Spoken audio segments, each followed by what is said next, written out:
first thing we do in a story problem is to read the story problem. So the fetch F in nautical miles of the wind at sea is the distance over which the wind is blowing. The minimum fetch required to create a fully developed storm can be modeled by S equals 3.1 times the cube root of F plus 10 plus 11.1, where S is the speed in knots of the wind. Then determine the minimum fetch required to create a fully developed storm if the wind speed is 25 knots.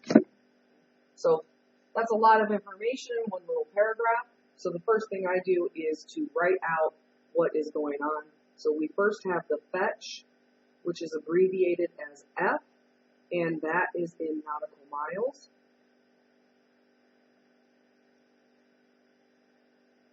The second thing we have is speed,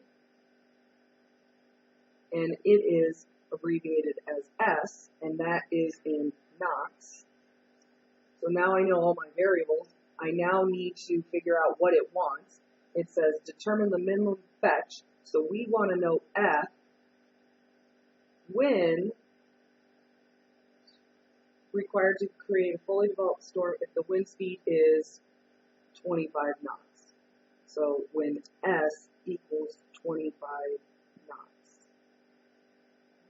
So we have an equation up here. I have S. I'm trying to figure out F. So 25 equals 3.1 cube root of F plus 10 plus 11.1. So now we need to solve for F. First thing we're going to do is subtract that 11.1 from both sides. 25 minus 11.1 is 13.9.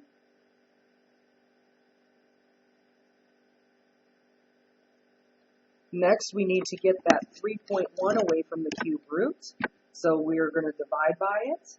So we get 13.9 divided by 3.1 equals the cube root of F plus 10. And the reason why I'm leaving that as a fraction, if you try to do that on your calculator, you get a decimal. And we don't know what we need to cut that off to, so we're just going to leave that as a fraction. We now need to get rid of the cube root, so we're going to cube both sides.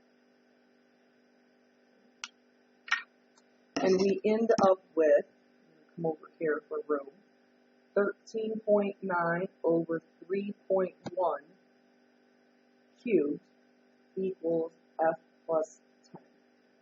Because again, the cube root and the cube will cancel. Move our 10 to the other side, so we get F equals 13.9 over 3.1 cubed minus 10. Okay. We now just need to plug that into a calculator. So parenthesis 13.9 divided by 3.1, close the parenthesis, to the third minus 10. And we get the fetch is 80.1, and fetch was in nautical miles.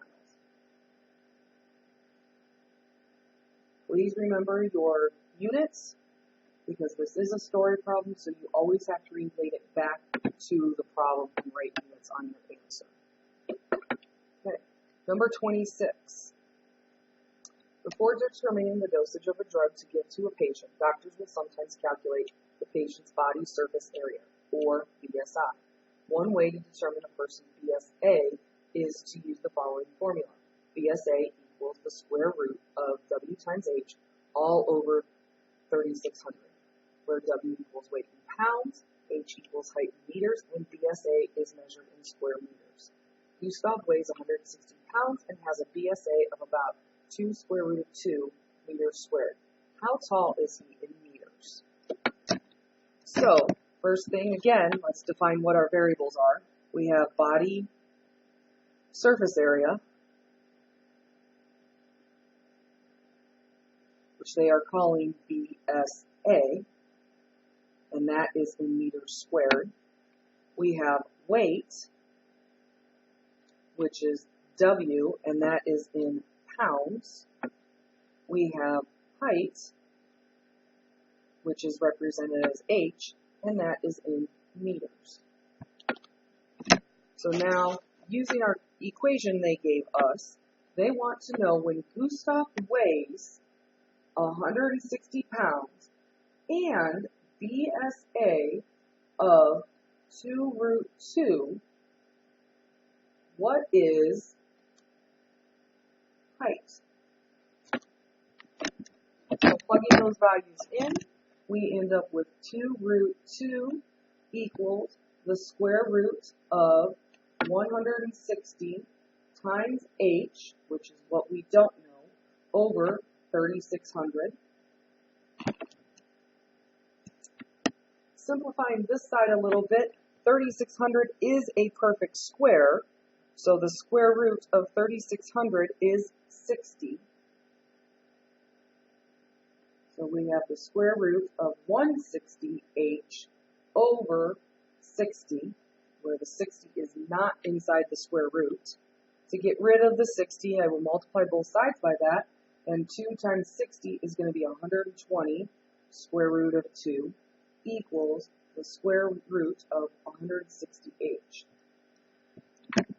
Now, we want to get rid of this square root, so we're going to square both sides. Again, I'm moving over here for a little bit more room. 120 squared is 14,400. Square root of 2 squared is 2. Square root of 160h squared is going to be 160h. So multiplying this together, so we just don't have numbers sitting out there, is 28,800 equals 160h. Now we're going to divide by that 160. So h equals, we're going to go ahead and divide that out. I started writing it. So 2,800 or 28,800 divided by 160 is 180. Now let's look at our units. Our height is in meters. So Gustav, with 180 meter height, he must be a giant. So, all right. 27. The distance in miles that a person can see to the horizon can be modeled by the formula d equals the square root of 3h divided by 2, where h is the person's height above sea level in feet. To the nearest tenth of a mile, how far to the horizon can a person see if they are 100 feet above sea level? So again, our variables, we have distance, which they're using d for, and that's measured in miles. We have height above sea level, which they are using h for, and it's measured in feet. We want to know when the person is 100 feet above sea level, what is d? So we're going to use our formula. So d equals the square root of 3 times 100 divided by 2. And now we just need to simplify that. 3 times 100 is 300, divided by 2, that is 150. So now using our calculators, the square root of 150 is 12.247, and it says to the nearest tenth, which is 1 decimal place. So 12.2, and our units are miles. Again, remember when you are doing story problems, you must always relate it back to the story problem by putting units on your answers.